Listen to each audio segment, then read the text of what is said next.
Hai Toppers, kembali lagi di channel kita ya. Barangkali kita sering menganggap bahwa yang namanya samurai adalah nama pedang dari Jepang yang memiliki kemampuan membunuh tinggi. Namun sebenarnya Toppers, samurai merupakan sebutan atau profesi dari seseorang yang mempergunakan senjata pedang tersebut. Nah, pedang yang menjadi senjata para samurai ini dinamai atau disebut dengan katana, atau sering juga diistilahkan dengan Soul of the Samurai. Karena jiwa dari seorang samurai terdapat pada katana yang ia genggam dan gunakan untuk menebas. Tanpa katana ini, kemampuan samurai tidak bisa dibilang luar biasa Toppers. Itulah mengapa katana selalu dibuat sesuai dengan karakteristik pemiliknya, sehingga kemampuan katana ini dapat mengemuka dengan sempurna. Nah, hal yang terkait dengan katana bisa kamu pelajari dari 7 uraian berikut ini. Yuk, disimak ulasannya.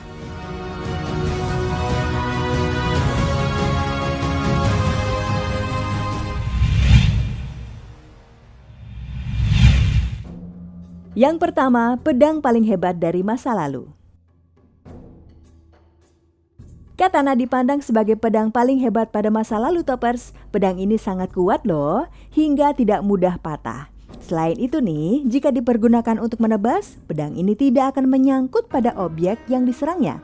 Jadi, meski musuh menggunakan baju armor, pedang ini akan mampu menembus dengan baik. So, para samurai tidak akan khawatir pedangnya tertinggal atau menancap di suatu tempat. Kemampuan pedang ini telah diakui di seluruh dunia Toppers, bahkan banyak orang dari berbagai negara memesan pedang ini. Keren ya? Kehebatan katana membuatnya dipandang sebagai senjata pembunuh yang mengerikan, bahkan hingga saat ini.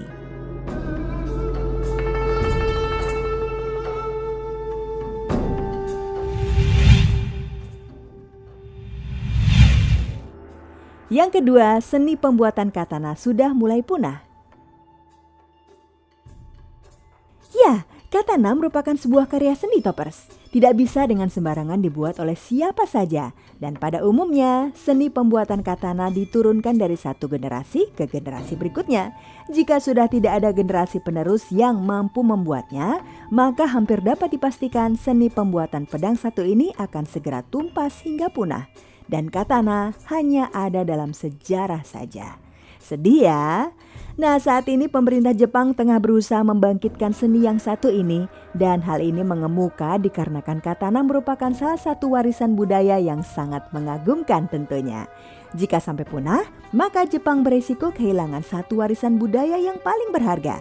Seni pembuatan katana ini bukanlah seni yang bisa dipelajari dalam hitungan bulan, tetapi bertahun-tahun lamanya, bahkan memerlukan puluhan tahun. Seorang pembuat katana biasanya hanya mampu membuat senjata ini maksimal 2 hingga 3 pedang saja dalam 1 bulan.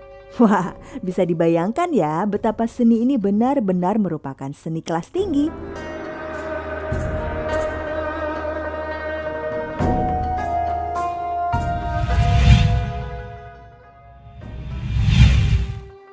Yang ketiga, katana kuno dan katana modern.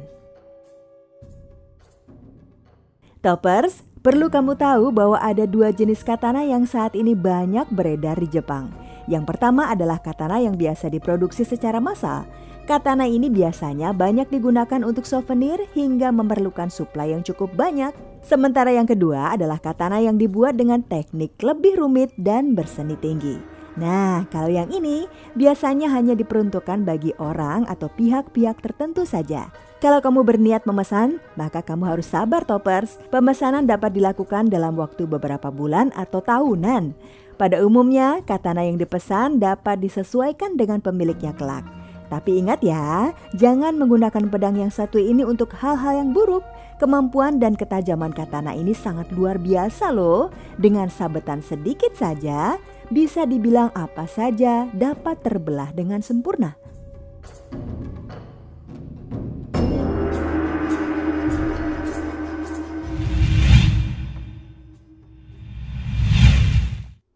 Yang keempat, pada masa lalu, tubuh mayat digunakan untuk mengetes kehebatan katana.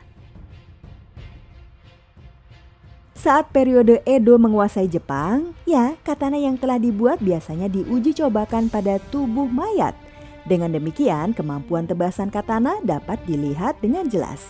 Samurai akan melakukan uji coba ini pada tubuh mayat musuhnya Toppers. Dan setelah lulus uji, baru deh katana bisa digunakan oleh sang samurai dalam membela tuannya. Praktek ini lambat laun ditinggalkan karena dianggap tidak beradab. Akhirnya katana hanya diujikan pada pohon atau benda mati yang lain. Kemampuan dari katana memang hanya bisa dilihat jika digunakan untuk menebas objek ya Toppers. Jika hanya dipandang saja, maka tidak akan terlihat apakah benda ini kuat dan juga tajam.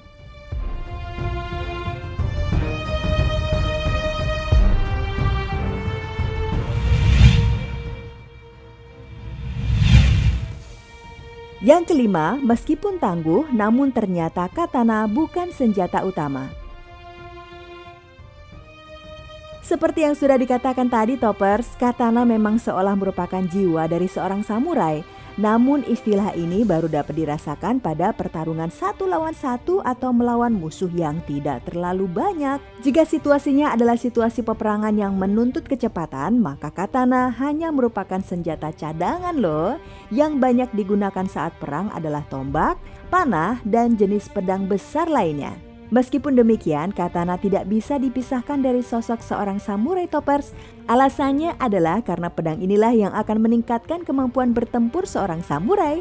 Begitu Toppers, itulah mengapa seorang samurai tidak akan bisa meninggalkan pedangnya ini dan selalu membawanya bahkan pada saat mereka dalam keadaan tertidur.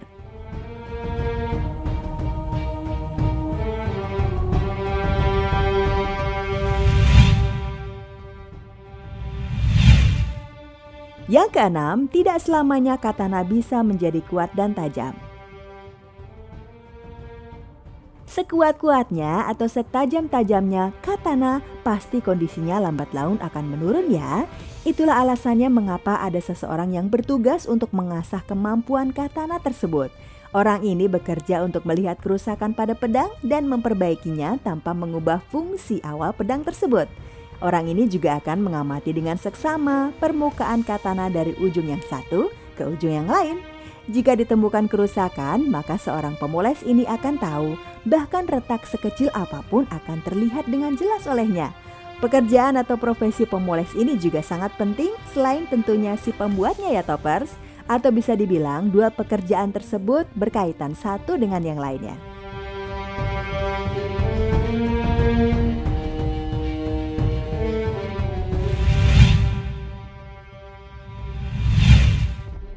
Yang ketujuh, katana dibuat melalui ritual keagamaan yang sakral. Pada masa lalu, seorang pembuat katana dianggap sebagai seniman dengan kasta yang paling tinggi loh. Mereka biasa berhubungan langsung dengan pihak kerajaan dan membuatkan pedang untuk mereka secara langsung. Sebelum membuat pedang, mereka juga melakukan semacam upacara keagamaan Toppers. Upacara ini dimaksudkan agar pedang yang dibuat menjadi pedang yang hebat, serta tentu saja juga mampu melindungi sang raja. Pada era modern seperti sekarang, pembuatan katana sangat jarang menggunakan upacara yang besar ya. Biasanya dilakukan dengan persembahan kecil saja, sesuai dengan kepercayaan pembuatnya.